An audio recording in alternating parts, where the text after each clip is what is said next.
کہ یا رسول اللہ صلی اللہ علیہ وسلم، اگر کوئی بندہ کسی سے پیار بڑا ہی کرے پر اس جیسے عمل نہ کر سکے، لوگ ہمیں کہتے ہیں نا جی پیار بڑا، عمل بھی تو کرو نا، بھی کرنا چاہیے، پر انسان ہے نا، غلطی بھی تو ہو ہی جاتی ہے۔ اب ہم عمل نہیں کر سکتے تو تم ہمیں پیار بھی نہیں کرنے دو گے؟ مہربانی کرو، پیار تو کرنے دو نا۔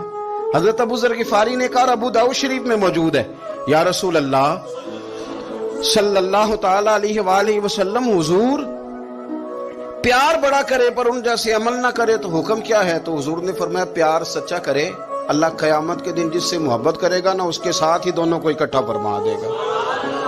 تو حضرت ابو ذر نے فوراً کہا، حضور پھر مجھے آپ سے بھی بڑا پیار ہے، رب سے بھی بڑا پیار ہے۔ فرمایا فکر نہ کرنا، جنت میں اکٹھے ہی جائیں گے۔